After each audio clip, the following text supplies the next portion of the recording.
YCP నేత అంబటి రాంబాబుకు మరో shock తగిలింది. ఒక కేసులో బెయిల్ వచ్చినా మరో కేసులో ఆయనకు జైలు తప్పలేదు.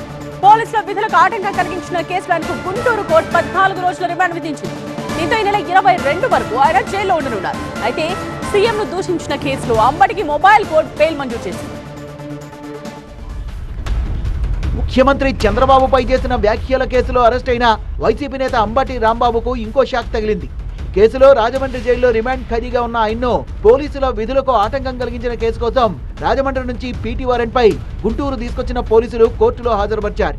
విచారణ చేపట్టిన న్యాయమూర్తి అంబటి రాంబాబుకు 14 రోజుల రిమాండ్ విధించారు.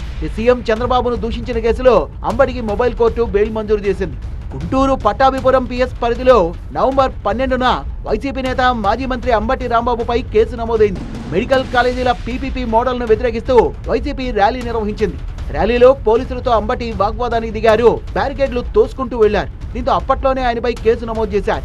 కేసులో పోలీసులు పీటీ వారెంట్ వేశారు. క్రమంలో రాజమండ్రి జైలు నుంచి అంబటిని గుంటూరు తీసుకొచ్చిన పోలీసులు కోర్టులో హాజరుపరచగా కోర్టు ఈ నెల 22 వరకు ఆయనకు రిమాండ్ విధించింది. పట్టాభిపురం నగరపాలెం పోలీసులు తనపై నమోదు చేసిన కేసుల్ని క్వాష్ చేయాలని కోరుతూ ఏపీ హైకోర్టులో అంబటి రాంబాబు పిటిషన్ దాఖలు చేశారు. పిటిషన్పై విచారణ జరిపిన హైకోర్టు 35(3) BNSS ప్రొసీజర్ ఫాలో కావాలని పోలీసులకు ఆదేశాలు జారీ చేసింది.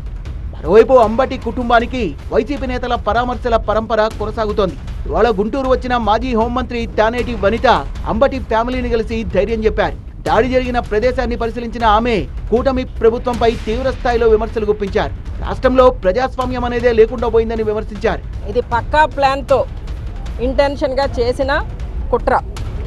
అంటే ఈ రోజున రాజకీయంగా బలంగా ఉన్న నాయకుల్ని వాళ్ళని ఇబ్బంది పెట్టాలి, వారి కుటుంబ సభ్యులను ఇబ్బంది పెట్టాలి, వారి ఆస్తుల మీద దాడి చేసే సంస్కృతి.